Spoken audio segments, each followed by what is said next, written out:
To Facebook Live. Thank you so much for joining me today. As you can tell, I've got a guest with me today. First time. Normally I do all these by myself, but my friend John Duffy's got such a cool story, and especially with what's going on in the world right now, I wanted him to come on and tell his life story. John, thanks so much for joining me today. Hey, Scott. Thank you for having me. Looking forward to it, man. I've told you before, we did a little pre-production meeting. I don't like to interrupt my guests. So if you're new to my format as far as listening to me interview, I used to interview people on radio and TV, and my goal is to let you talk and me talk less. So if you'll notice during this interview time with John, I'm going to talk a lot less, and I'm going to let him talk a lot more, because it's called The Story of John Duffy, not the story of Scott interrupting John periodically throughout his story. So it'll make it easier. So John, if you're ready, here's my first question. It may be my last. The title of the day is From Hate to Love. So that includes a lot of years. And you're just a wee bit older than me, and you've been able to experience a little more than I have. But you started out as Patricia, my wife, likes to joke about you being a white panther. Since we know that's not technically true, give us some background on where you started so many years ago, because it goes with a hate to love story. Yeah, absolutely. So I started in a neighborhood called the South Bronx, and thanks for giving me an opportunity to share this with you and your audience. So I started in the South Bronx. Some people may have known it. It's the home of hip hop. It was also known as one of the worst ghettos in America. Two presidents came and visited it, President Jimmy Carter and President Ronald Reagan, because they both wanted to highlight how bad urban poverty was. And my neighborhood was the winner of that award, so to speak. Number one. So I grew. I got one award. So I grew up in that neighborhood. I was me and my brother, 4 years older than me, were sons of two Irish immigrants who came from Ireland in 1928 during the Great Depression, came to Ellis Island, and came to America to as young in their 20s, 1920, to basically follow the American dream and have an opportunity that wasn't available to them in Ireland. So they came, they met in New York, met in the Bronx. My father went off to join the army and fight in the Philippines, and then came home, and unfortunately he died when I was 4 years old. So my mother raised us in poverty with two checks, a Social Security check and a veterans check. So we were too poor, and the neighborhood that I was in, the South Bronx, or like some people say, the South Bronx, started to change ethnically. It was Irish and Italian working class, Jewish working class, and then it started to change urban renewal, and a lot of things were happening at that time.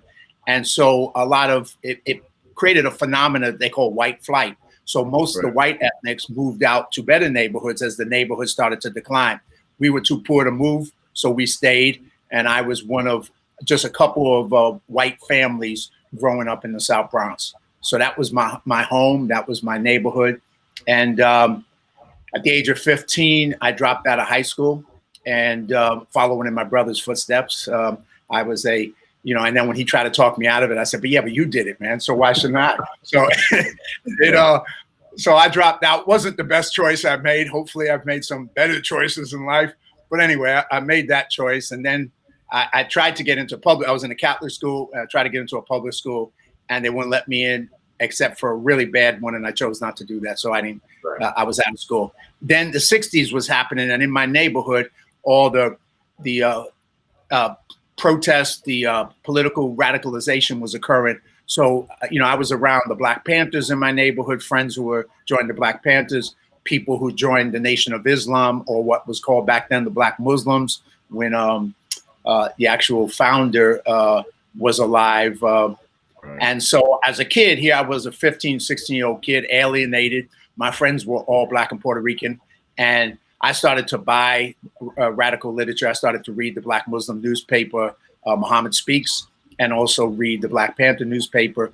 And I started to become radicalized. So that's the beginning. I'm going to stop there to give you a chance to ask questions. But that was, I take a breath too. But so that was kind of the beginning of my journey. It's funny. I've got a friend that grew up in your neighborhood, shows your exact path. Now he's my age, 55, and he's now an attorney in Orlando. He tells a very similar story that you do. I was with him in New York City one night, and he goes, "You want to see where I grew up?" And I said, "Yeah, man, let me know." And we went to the window, and he pointed out over the river. And I was like, "So tell me the story." So for about an hour, he told me his story, and it parallels yours. Now, naturally, he didn't get engrossed into it because you're a little older than we are. So it was really taking flight when you were part of that. By the time we came around, it was over for the most part. Now, you're there. Now, what happens after you quit school? Who do you join? Who do you hang with? And what takes place? Well, I start, I'm young. I start scrambling. I start working at a local grocery store as a cashier, as a stocking, shipping clerk, delivery boy, doing it all because I needed to make some money because, my mother had no additional money for us. Right. And so I could then buy a steak for lunch. I was like, wow, I'm rich. I can get a steak, right? So, I started working in this grocery store, and that was the beginning of thing. And then at one point, one night, somebody came in and held the place up and stuck a gun to my head and took me and the owner in the back. And basically, I had to talk the owner into giving him his money so we didn't get shot. And so, I got out of that experience, talking my way out of that. It was the first time I've had guns put to my head, I think about 4 times. But that was the beginning. So I quit the store after that. I was a quick learner, and I said, "Nah, I don't think I want to get a gun put to my head again over somebody else's stuff." So that was the end of that experience. And now I'm just kind of scrambling. Now, my neighborhood, at that point, there was different forces. So you had the drug dealers and the people, a bunch of my friends who got involved with heroin. Heroin had really hit really hard. And so you had the drug folks, then you had gangs, and mostly those were racial gangs, either Black or Puerto Rican gangs. And then you had at that point the revolutionaries, which was the Black Panthers, and the Puerto Rican version, the Young Lords. So I played sports, not ever on a team officially, but I played on the street. So I played basketball 24/7. So that kind of kept me away from the drugs. And I didn't fit in the gang crowd. So I started to gravitate towards, of those 3 options, I didn't have no success models. I had nobody that was entrepreneurs or business people. So I gravitated towards the revolutionaries because they were presenting a vision that I thought seemed to be a good one, that we were going to change the world and create a utopia, and everybody was going to, be equal and have a lot of money. And it was great. So it just seemed like of all the 3, that was the choice. And I went in that direction. And that started to be a path that led me for 14, 15 years of my life. And what was the truth, though, of that movement for the 15 years? What really took place? Well, it's a mixed bag because, a lot of it, that movement, and we see it now recycled again. A lot of that movement was about protest. So there was like always it was always another protest demonstration to go to and another protest demonstration to go to. So I remember going to my first protest demonstration to free the chairman of the Black Panthers, Huey Newton, when I was about 16 plus years old. And I was one of the few, there was a couple of white lawyers who represented them, but there wasn't any like white kids there. And I was one of the only white kids. And I was kind of nervous, but then I kind of got into it and stepped forward and started protesting with them. And it was a lot about that, but you don't get to see behind the surface of what that was. And there was a part of it was demanding a better society, a better reality for people. That was the positive. Right. Years later, I would see what was going on behind the surface. And there was, as matter of fact, there's some one good particular book called Will You Die For Me, which was written by a Black Panther who was did the security for the head of the Black Panthers, Huey Newton. Right. And he kind of takes you behind the scenes, and you realize that what they were presenting to all of us, and particularly Huey, was this utopian, we're all going to make the world better. Behind the scenes, he was shaking down prostitutes, running the drug trade, and doing a lot of things that we didn't see, the naive people who were thinking that this was all a positive movement, and it wasn't. And eventually, he ended up getting killed in Oakland as a crack addict on the street. So he had the possibility to do something good, but there was another tendency, and that's where it went. So I didn't see that at the time. I saw all the positive, and that's where I was focused on and trying to make a change. And in my neighborhood, I got involved with a group, a buddy of mine, another one of the few white friends, a Ukrainian dude who was a heroin addict, went into a rehab program, and then the whole program broke off and became a radical group that started organizing against heroin in the neighborhood. So I got down with that right away because I was like, yeah, heroin's killing people. Let's organize against it. So that was my first organized activity as a radical revolutionary with that group. I joined it, and quickly they put me in leadership. And I was like 17 years old, 18 years old. I was the leader on their central committee, trying to like both get rid of drugs, but also violently overthrow the U.S. government. That was our objective. How did you guys do with the drugs? Were you able to eradicate it? We did. Did we get rid of them? No. Yeah. Good luck with that. We did a lot of education. We actually, would rehab. I remember one night, me and my buddy stayed up with somebody, because what they were doing back then is they were giving you methadone to get off of heroin, and then you'd get addicted to methadone, which was even harder to get off than heroin. So one night we stayed in we had a storefront right around the corner from where I grew up on 141st and Willis Avenue. And we stayed with this one addict and helped him kick all that night long. And it was a long, long night, man. And we're, like I said, I was like 17 years old and we're helping this addict kick methadone. And outside is still a crazy neighborhood. We have a drunk banging on the door, trying to break in. And I mean, it was your usual, childhood, right? Yeah. Nice. So you're 18 at that time. Now, what's the progression? Because since you're a little older than me, we got a lot of years to cover. How long did you stay with the movement, and what got you out of the movement? That's a 3 leaps. Okay, so let me take you to the first one. So right. I'll try. So the first group, we started out, it was called the Spirit of Logos, which was the drug group, and we were organizing in the South Bronx in my neighborhood. And at that time, I participated. It'll take you and give you timelines. The Attica riots during the Attica Rebellion. So they had a big demonstration in Harlem, probably 10,000 people. I was part of it. They put me, one of the Revolutionary Panther guys, he says, hey, you're on security. So here I am, like 17, 18 years old. I'm the only white guy on security. And I'm telling these black Muslims to step back. And they're looking at me, you're the white devil. Get the hell away from us. And I'm going, this ain't going to work out too good, man. So finally I said to him, I don't think I could be on security. But anyway, then we went up to the white neighborhood of the Bronx, and we started trying to organize white working class people. And we called our group White Lightning. So we started organizing against drugs and for revolution. And after about 4 years of that, we started to argue over what was the path forward. And I was on leadership, and I split. And then me and a bunch of people split because we didn't agree as to what the path forward was. Then I started looking for new things to go forward even further. And then I got involved with a group that eventually became the Communist Party Marxist-Leninist. And it was a Maoist Communist Party that originally came out of SDS, like a lot of radical groups at the time. Yeah. So I became a leader in that group.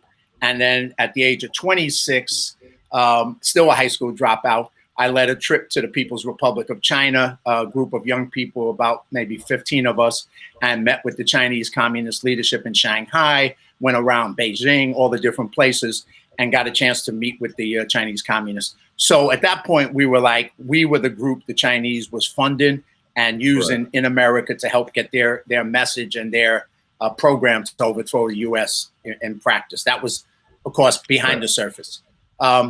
And at a certain point, the movement started changing. The Chinese started having a crisis, and Mao's wife was put in jail, the Gang of Four. They started moving towards capitalism. And when they started moving towards capitalism, all of us communists in the other European world and America started freaking out, because if the Chinese are becoming capitalists, what the hell is going on here, right? So now we're starting to have a crisis of identity, so to speak. How do we deal with this? Who do we follow? So it started to lead to questioning. And then I just, and I say maybe, and I'll say later that God had a bigger plan for me, for my life than I have for myself. But you had those moments that if I didn't have that moment, what would I have done? But I did have those moments. So I was going to school. I went back, after I came back from China, I got my GED, went to college, and I started organizing on the college campuses. And so I was in Chicago in the library, and I found these books by the CIA. And the CIA has these fact books where each book is on another country. So Communist China, North Korea, North Vietnam, Cuba. So I read all these books, because I was a big reader at that time, and I love reading. So I read these books, and I, for the first time, I get a different perspective about what's really going on in these communist countries. And it doesn't like change me. It doesn't like overnight change me, but it plants a seed, and I go, huh, I never saw that. And now I'm starting to wonder, is that possible? Are they right? And am I wrong?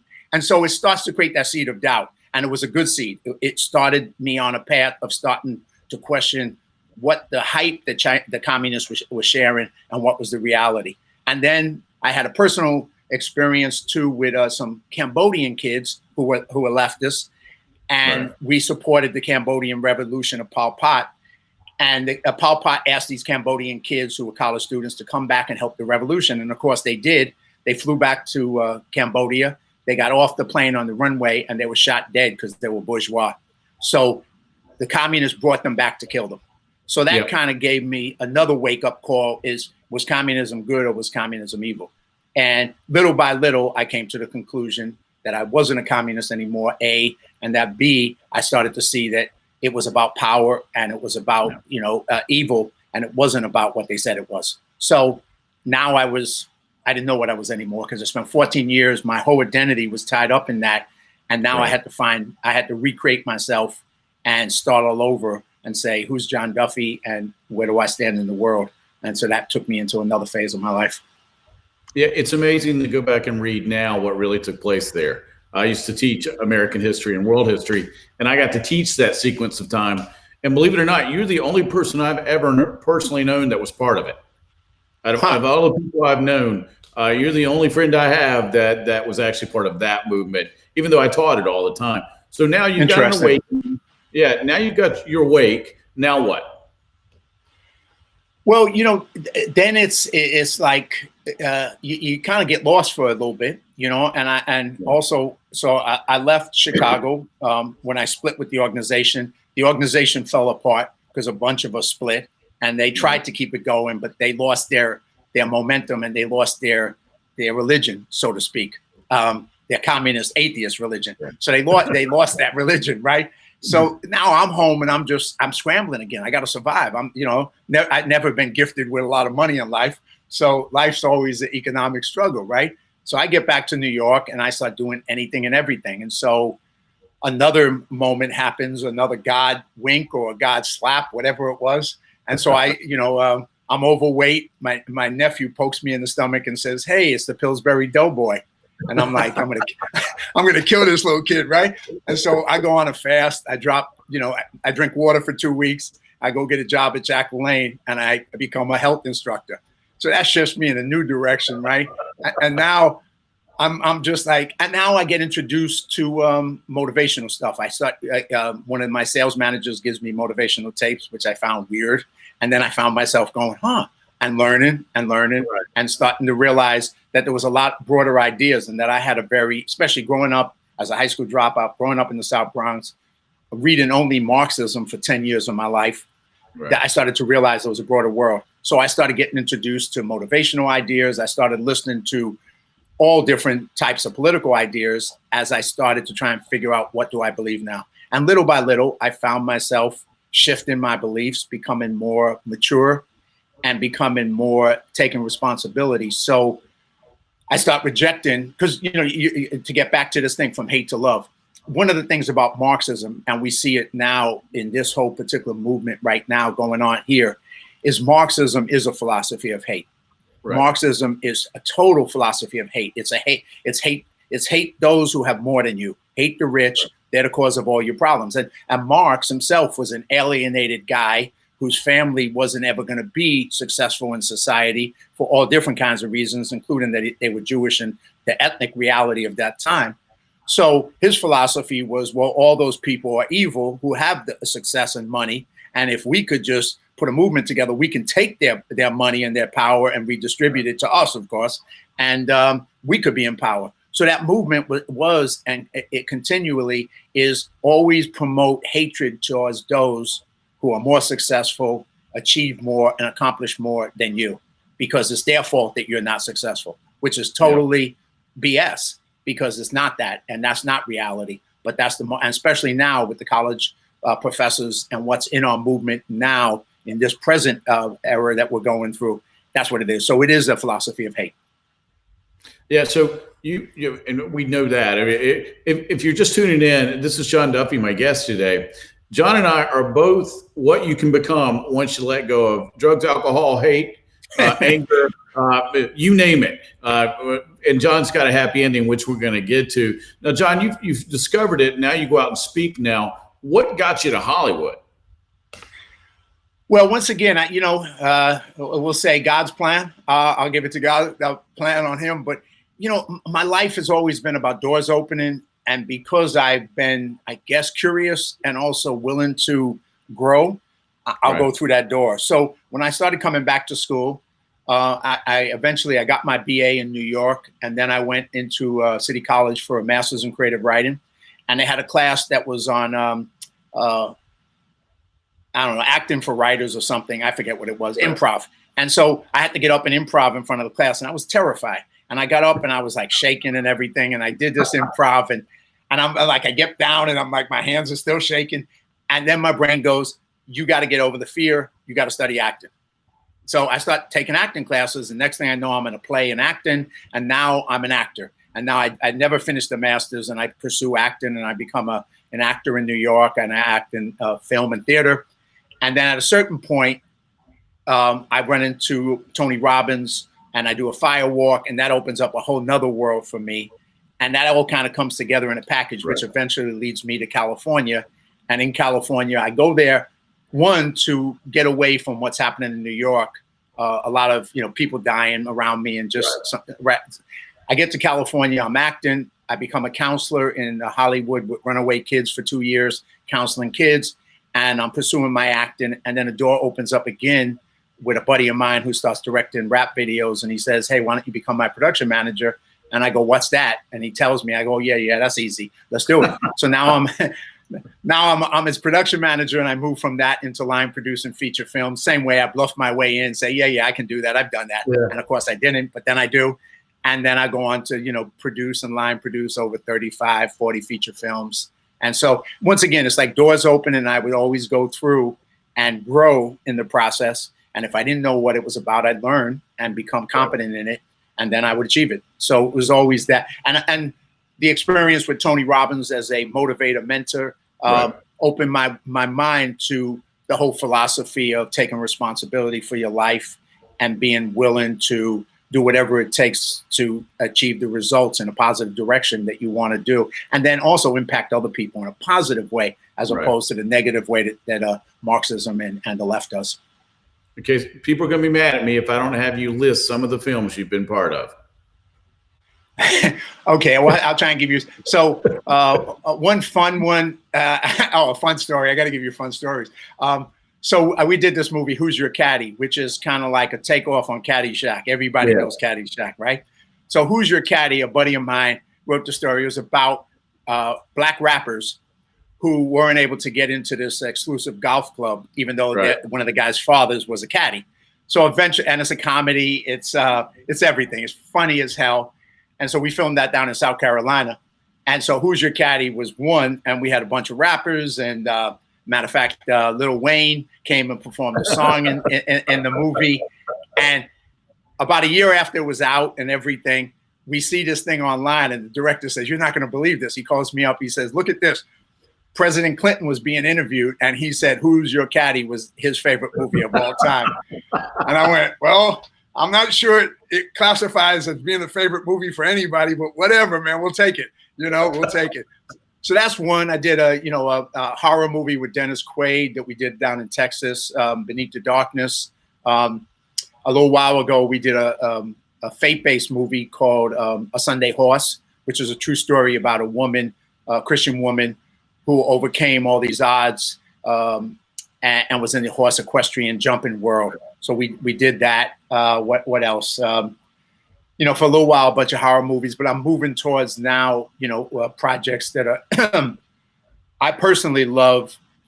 The movies I love, like A Sunday Horse, is true stories that are people who overcome adversity in life. Just, like you mentioned, your life, my life, coming from the bottom, getting over addictions, getting over poverty, getting over all the obstacles, racism, whatever's thrown at people in life. not letting that stop you, but just see it as an obstacle that you get stronger when you overcome it. And so the movies that tell that story are the movies that I want to share with the world, because I think those are the stories that we need more of. The people who find a way out of hate to love, the people who find a way out of being on the bottom to success. Those kind of stories are the ones I love on every level. Okay, you'll like this story. I did not know you were part of that film. And one day in class, one of my kids, I used to teach in the hood, and they're like, Coach, have you ever seen Who's Your Caddy? And I was like, no. And they're like, you got to see this movie, man. You got to see this movie. That's how I got introduced to that film. Really? Yeah. Oh my God. I don't even remember what year it was. How did I learn everything? The kids always showed me. Yeah. Every movie I think I saw in 25-year period of time, the kids showed it to me. Either my players showed it to me, and I got introduced to a whole new world because I was a basketball coach. So as we segue to here, you and I have talked many times about this, but now you're what you would be called a born again patriot. Can you expand on that for us? Yeah, absolutely. So, I just finished, after much pain, because writing is pain for me, but I just finished a second memoir called From Mao to Reagan, not a born again American. So I finished that second memoir, and I'm working on hopefully finding a way to get it edited and get it out into the world with a friend of ours, Melissa. So okay, let me stop you for a second. That title gets everybody's attention because there's nothing in common between the two. How did you come up with the title? I was asked. I started attending. Once again, another door, God's plan. I started volunteering at Operation Gratitude, which is an organization that puts together care packages for troops overseas. Yeah. And so I met another Irish American guy from Boston, and he became my brother real quickly. And he started taking me to all these events at the Reagan Library. And then, we'd be sitting there at the library to be at dinner, and he would say, hey, tell them your story about how you were a Maoist. And, all these old people look at me like, I had the plague or something, right? So I'm like, okay, man, Bob. So, and then he said, and then finally there was a group, and he said, why don't you, they would love to have you speak. Why don't you give your speech? And I hadn't had a speech. So I'm like, okay, yeah, I'll write a speech, whatever. So my first speech was From Mao to Reagan. And as I was writing it, it just said, it reminded me the big leap for me was 9/11. Like for so many people, it was like, I would say it was the final straw of many moments. But I was a New Yorker, and when 9/11 happened, it hit me really hard because it hit me first as a New Yorker, but then it hit me as an American too. But it was first my New York connection that did it. And I remember I put on an American flag pin on my lapel for the first time in my life. Right. And one of my buddies who was on the left told me, why are you wearing that Nazi flag? And at that point, Scott, I wanted to slap the stupid out of him, right? And then I had to pause for a moment and go, okay, but you first got to slap the stupid out of you, because you were the one who was there, and you were the one who believed these things too. So you don't get mad at somebody else. Look at what took you there. So I kind of went through a whole reevaluation of my whole life. Why did I go in that direction? Why did I believe that was good, and what did I believe that was bad? And I started to recreate myself and understand more thoroughly and deeply what I believed in and what I wanted to be and what message I wanted to take to the world. And that's when I recreated myself, and I said, you got born again Christian, I'm a born again American, and that's and I found that way to create that identity. And then I've worked. Then once again, another door opened up, and I ended up doing some training videos, working at producing for the U.S. Marine Corps. And that opened up a whole new world for me to volunteer and support veterans in Hollywood. So all those things were just, they kind of, like I said, none of this was my plan. One, I never planned on being an actor. Two, I never planned on going to Hollywood. Three, I never planned on doing motivational speaking, producing movies, and on and on. And being a college professor, a high school dropout, God has a sense of humor. Oh, yes. None of these things, none of these were my plans, on a long-term level, but somehow the plan got, the idea got planted in me, and I ran with it, and I stepped up to it, and it took me in the direction that I am today. And so, I feel grateful. I feel blessed. I feel that all that kind of took me I learned a lot, and that's why I want to share it. And that's why, as painful as writing that book is, because I'm a social person. I'm not a sit home and write on the computer person. I've just felt like these messages need to go out, and if I don't do it, who?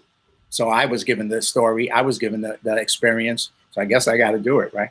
So yeah, I did. A wife like mine, the one that says you're going to write the book, because I have dyslexia, so it's extremely painful. But my wife's a professional. Yeah. And then when they came to me with the idea of the documentary about my life, I said no, because I didn't think anybody would care one bit about hearing my life story. That's not been true. And then she made me do that. And then they left me out of the whole project. The only part I had of the whole project was them interviewing me. And then after that, I had nothing to do with it. I did get a couple of my friends' songs in it. But every project that I've had that went on to be something great, my wife made me do. Like my last book is the bestseller. It's Not Them, It's You. It's a business book. My friend Shelly Hunt, who lives not far from you in the LA area. And then my wife made me write the book.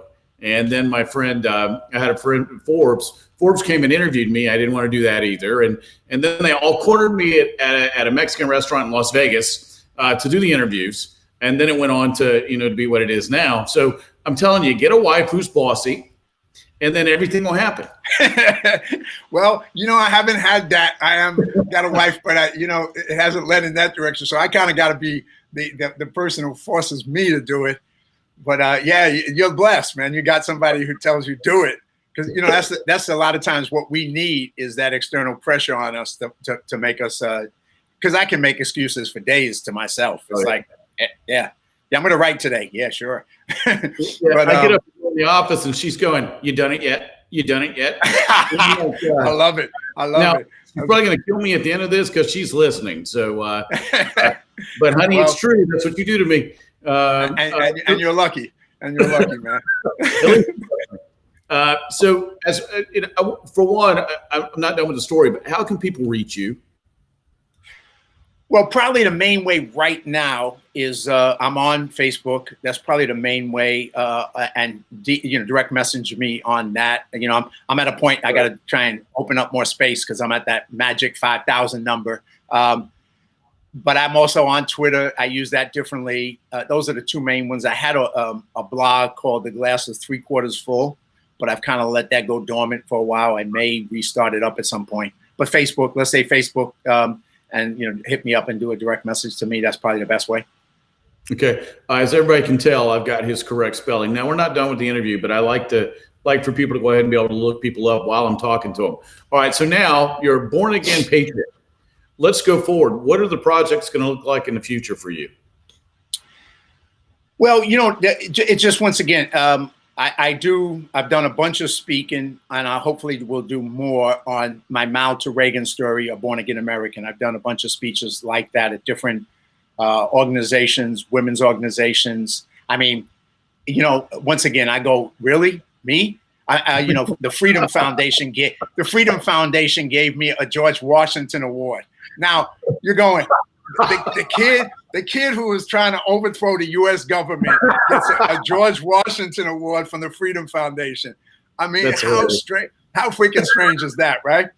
But that's how my life has gone, and I'm proud and grateful and blessed. When they gave it to me, I'm like, oh God, this is just, man, how could this happen? But anyway, so I do a lot of those speeches. Obviously, if I can get these, the first book memoir I wrote is what is it called? Black Irish, Not Your Average White Boy. So that's the first one. And that too, given this whole thing right now, I mean, because I grew up, everybody, the people don't realize we all have unique stories. You have such a great, amazing, unique story. I come, people, if they see you, they look at me now, it's like, hey, yeah, he's an old white guy. Yeah, all right. Well, let me tell you something, folks. When I grew up in my neighborhood, it was in my 20s that I started to hang out with white people and have to figure out, well, who are these people? I didn't know these white people. I mean, so, to try and put people in bags because of how you see them is just so silly, because each one of us had a great story.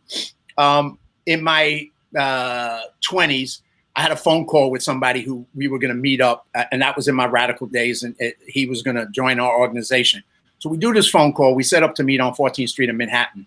And so I get out there, I'm standing in front of the store, I forget what store it was, and I'm looking around for somebody, and I don't see anybody. We didn't, know each other, or there was no pictures back then or anything. Right. So finally, I see this big black dude, light-skinned black dude walking around, and I'm going, is that him? Because I thought, and so I go over to him, I say, hey, are you this guy? And he goes, are you John Duffy? And I'm like, yeah. Well, he didn't know Duffy. He just knew John. He said, John. Yeah. And he goes, I thought you were black. I said, I thought you were white. So he thought I was black and I thought he was white because of the way we speak. So we draw these impressions on people, and we don't get to know people's who they are, what experience they have, and what their life is. And we act as if everybody's had the same experience. And because you're in a group, and we are in groups, that's all you are. But no, that's not even this little tiny piece of who you are. Who you are is your unique individual thing. We come in the world by ourselves and we go out of the world by ourselves. We don't come in with a group. I didn't come in with a group of Irish Americans into my apartment. I came in by myself, you know? So, vice versa. I mean, so that's just a little bit. And then I have other movies. I have another true story of a boxer that we're trying to make a movie that is one of the most inspirational, amazing stories. A guy called Maurice Termite Watkins, and he fought for the championship, a light welterweight championship on the last Muhammad Ali fight. Lost a contested 15-round decision. His career crashed, got into cocaine for a while, got over it. And then during the Iraq War, 2003, worst time of Iraq, gets a call from buddies, and they're like, hey, do you have your extermination license? And he's like, yeah, why? Because his dad was a pest exterminator. And they said, we want you to come over, exterminate the military bases for bugs. What a crazy idea. 2003, worst time of the war. He prays on it, tells his wife, I think God's calling me to a mission. His wife said, God's not talking to you. Don't go to Iraq. He's like, no, I think I got to go to Iraq. So he goes to Iraq, and he's killing bugs. And they gets into a beef with a colonel from Texas. They become friends after the beef is resolved. He starts training American soldiers in boxing in the morning. Word spreads. Provisional authority comes to him and says, hey, what's the odds you can put together an Iraqi boxing team for the Olympics in 10 months? He said, are you freaking kidding me? The odds are 1,000,000 to 1. They go, great odds. We don't need the 1,000,000. We just need the 1. Go do it. So now he gets that mission that God had him there, not to kill bugs, but to train these Iraqi kids. He's got 10 months to train them, qualify them, get Iraq back into the Olympics because they've been kicked out because of Saddam Hussein's son's brutality, and not get killed by Al-Qaeda. And he takes them to the 2004 Olympics in Athens, Greece. Amazing human being. He got a ministry in Texas helping poor kids through boxing, and that's his ministry called Fight a Nation. And it just one of the most amazing human beings I've met in my life. And I want to, take that movie out to the world. So that's one of the things I'm working on. Oh, wow, a story I'm actually familiar with too. If you haven't figured it out, John lives in LA. So between Atlanta, where we live, and you guys, we have both movie capitals covered. All right, so now that let's talk about something's coming up soon. What do you do now for the troops? Is there anything you've got going on active right now just for troops? Nothing. I'm still part of Operation Gratitude. I mean, the people who run two Marines run Operation Gratitude, the CEO, Kevin Schmiegel, and his partner, Paul, who's COO. Great organization. And they've expanded their mission from the troops to veterans to first responders to healthcare workers. They're just making, they're just an amazing organization. So I do that. I'm also a member of the American Legion in Hollywood as a son of the Legion because my dad was in the Army. So in that capacity, I do whatever I can there. There's a group in the film industry called Veterans in Media Entertainment, and I do trainings for them whenever they need me to teach them about line producing and production management. So I do that, and I mentor different veterans through that organization when they want me to. And then yesterday or 2 days ago, I participated in the last leg of a walk where these 4 veterans walked 25,000 miles cross country to raise awareness about veterans. And they started the last leg at the American Legion in Hollywood and walked to Santa Monica, which was a 13-mile walk. So whatever doors open, whatever opportunities come up, I'm there. People just got to ask, and I'm always looking to see what I can do to help. Right. Yeah, I do what I can for veterans here. It's funny. I'm also a son of the American Legion. I got that honor several years ago. I saw some hot button lately was Nancy Pelosi giving George Floyd, is that his name, family a flag. And to me, that angered me, and here's why. everybody in my family fought in the wars, whether it was one, two, go back to Civil War, come forward to Vietnam and Korea. My dad was in Korea. I've got one of those flags, and there's only one way to truly get one of those flags. You got to lose somebody who wore the uniform. And I still have my flag. It's dear to me. I've got it encased. It stays in my office. To me, that made me very angry, because now you really trampled on something that's sacred to so many of us that have that flag. Because you're an elite group when you get that flag, because it means somebody gave their life for whatever the cause was for the freedom. I didn't know your thoughts on that whole issue the other day in the news. Well, I would agree with you. I mean, photo stunts is not something new to some people, and that's just a new level of photo stunts. I mean, it's gone from wearing African Ghana wear around your neck to make believe you're something you're not, and just it's just that that I try to stay untriggered by stuff like that, because I'm not a person who gets triggered real easy, because I don't want to be one of the triggered people. But there's moments like that you just go, like I said about my friend wanting to slap the stupid out of him, and of course slap the stupid out of myself at that moment. Yeah, there's a couple of people that could use some slapping the stupid out of them. She might qualify. Well, I asked, she's from California. It's funny talking about age and Irish, because I'm Irish. A kid made a crack about me being old at a restaurant one time. And I said, you think about Irish people. For one, the older we get, the angrier we get. And two, we know how to drink and we like to fight. You might not want to make me mad. Yeah, I love it, man.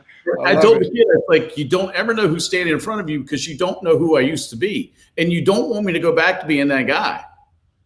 Well, it's so true. It's like, I work on movie sets, and I'm somebody, because of all my evolution and the stuff I've gone through, I don't get emotional, because my goal is to be a leader, and a leader, you want to lead and point people in the right direction. But there are a couple things that if you push that button long enough, you're going to see the street in me, because I got the street in me. I came from the street. I don't act like I'm on the street anymore, but it's there. It's there. I can go there with you, if you need me. So I agree. It's like, and this particular time, I found myself being probably, resisting that urge more, because I've seen such stupid behavior, such negative behavior happening, and just people doing things that are just like, you got to be freaking kidding me. Yeah.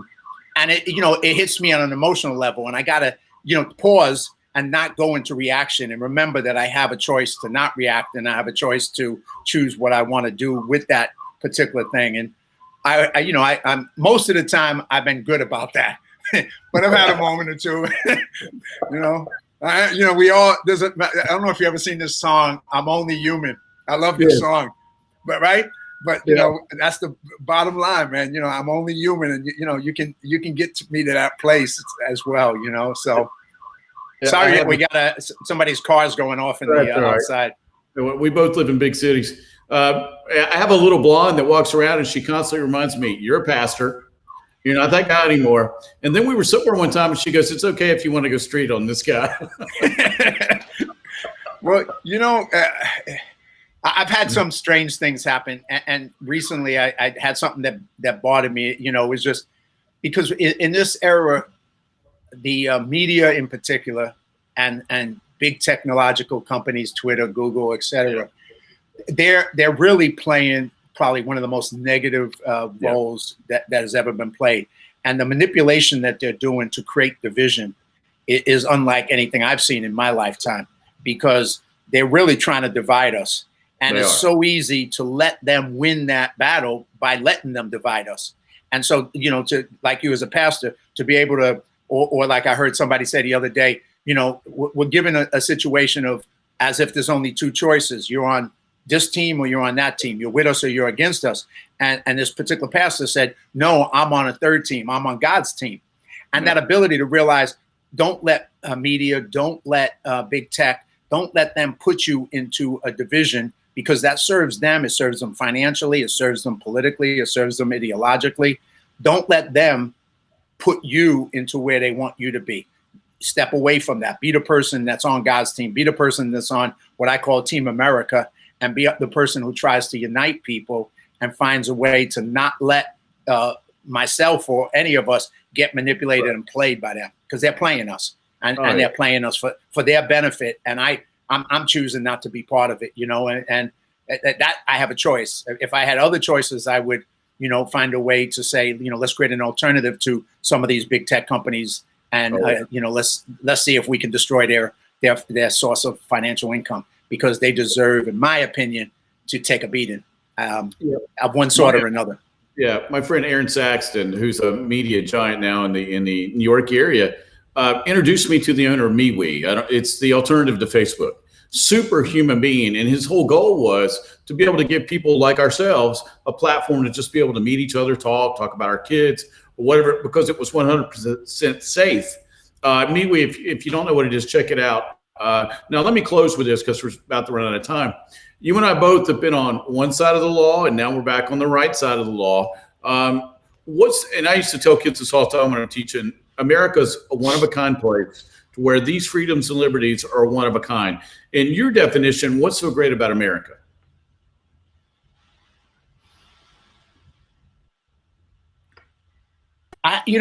What's so great about America? There's so much. One, it gives opportunity to everybody. It creates an opportunity. I've been to other countries. I haven't traveled a ton. I've been to, obviously, bad countries like communist China, but I've also been to some other countries. But it gives an opportunity to, no matter where you come from in the world, what your ethnic background, what's your racial background, what's your economic background, you got an opportunity when you come here to succeed.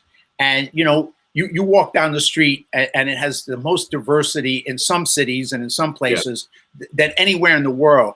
And nobody really cares who you are, how you dress, where you came from, because we're all on that level, we're human. And we see the humanity in each other. Yes, of course, we're different. You come from Pakistan, you dress and talk and believe a certain thing. If you come from Africa, it's something else. And so we have all those differences, and we bring that, and that's cool, and that's good stuff. But then we come together because we're Americans, and America unites us on a bigger vision, a dream of freedom. I mean, America is a country that sacrifices for everybody in the world, whether it was World War II or all these other places. We put our lives out there for others. And what we bring, the message we bring, is freedom. We don't bring oppression. We don't bring, we're going to make you all think like us, like the communists do. So you have economic opportunity. You have any kind of opportunity. Is it perfect? There is no perfect. There's no utopia on earth. And the people, that's the biggest problem for a lot of these people. They're stuck in this vision that somehow there's a utopia, this childish kindergarten mentality that they'll never get over, that, somehow you're going to find a utopia in America, in the world. And, my parents came from Ireland in poverty. They were poor. They worked as domestics. My mother was a domestic servant. My father was a factory worker. Everybody starts where they start. I mean, what do you want them starting as millionaires? We don't all start as millionaires. Right. You start where you start, and then you do what you can to help that yourself and the next generation and the next generation. That's life. But some people don't want to face it is what it is. They want it to be, well, how come these people don't all have money? Well, because they didn't start there. I mean, grow the freak up, man. Grow up and accept what reality is. It could be worse. You go anywhere else in the world and third world countries, and you realize, oh my God, I won the lotto just by being born in America. I mean, how lucky and blessed are we? Even when I was in poverty in the South Bronx, I was so blessed compared to most of the world. So my poverty was riches compared to people. So, you got to get the perspective of that. And then when you have that perspective, to get back to your thing, from hate to love, the most powerful thing you can have right now is to have love, love for your fellow humans, to have love for people of all ethnic, racial groups, from the rich to the poor. Don't hate the rich. Don't hate the poor. There's good rich people and there's bad rich people. There's good poor people and there's bad poor people. It's about good and evil, and it's about having love for people and try and get them to be the best they can be. That's what I see it as. And America's that, like Ronald Reagan said, is that shining city on the hill. It was, is, and will stay being that, in my opinion. And we got to make sure it does. If you guys are wondering, eventually I'm going to have John come to our church. He's in LA. We're in the Atlanta area, outside of Atlanta. We're in Gainesville, Georgia.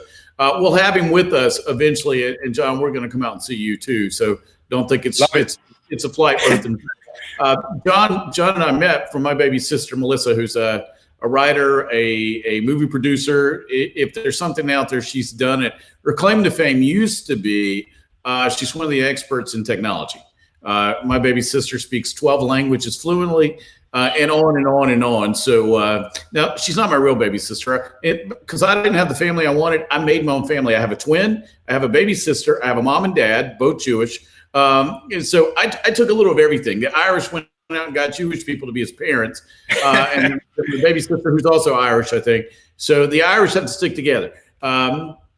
But John, thank you so much for being part of my program today. It's not going to be the last time John's on. We'll have him come back periodically because I want an update on all your projects. You know, the book's going to be phenomenal. If you reference the boxing one more time, because it's an amazing story. What's the boxer's name again? Well, Termite. You can look him up under Termite because, you know, his dad was a pest exterminator. He's a little kid. They called him Termite. And so at the moment, the name of the project, and we may change it later, but they call me Termite. Yeah, great story. It fascinated me when it actually happened in real time. You've got to be at least our age to even know the story or know who the boxer is. But John, thanks so much for being part of this. Can I just say one quick moment to finish up with you? And just another God moment. About 2 months ago, Termite went into the hospital with the COVID virus, and he was on a respirator for 17 days, in the hospital for 37 days, and he was on death's door with hundreds of thousands of people praying for him. And he's made a recovery. He's back, and he's back moving forward and doing what he does in life. So that too is a miraculous, another chapter in his story, but a chapter in life. Now, if you get in contact with him, let's get him on with me and let him tell the story. Oh, he would love that. He would love that. And you would love him, man. And his message would just go so well with you. 100%. I'll arrange that. It allows me to meet somebody that I was a fan of. It's amazing. Since I've been coaching and since I did radio and TV, I've gotten to meet almost every single guy that I was a big fan of. A few years back, I got to get to know Lee Labrada. Lee was always like one of my heroes. If you don't know who Lee Labrada is, you're listening first time. The only guy to beat Lee was Arnold Schwarzenegger. And then a guy named Lee Haney shows up and then beats him. And Lee was always second, but he's in the Hall of Fame. He owns a huge nutrition company and one of the most genuinely nice people I think I've ever met. I don't know if you've got a chance to meet him. He's in Texas now, but amazing human being. So, John, thank you so much for being part of this. What's your book name again so they can look for it when you finally get it finished? Well, the first one is Black Irish, Not Your Average White Boy. And the second one is From Mao to Reagan, or Mao to Reagan, Born Again American. Sweet. Hey, man, thanks so much for being part of my day today. Hey, thank you for the opportunity, and best to your following audience and your church. And I look forward to seeing you down in Atlanta. You got it, man. Website's underneath. If you didn't get a chance to get all John's information, send us an email, encounterchrist.org, or you can go by my personal website, scottfarrell.com. Either way, I'll get all the information to John, and also John Duffy. It's easy to spell. If you'll go ahead and look him up on Facebook right now, you'll be able to get in contact with him. If you've got a story to tell, let him know. John, thanks so much, brother. Thank you, brother. God bless you, man. You got it.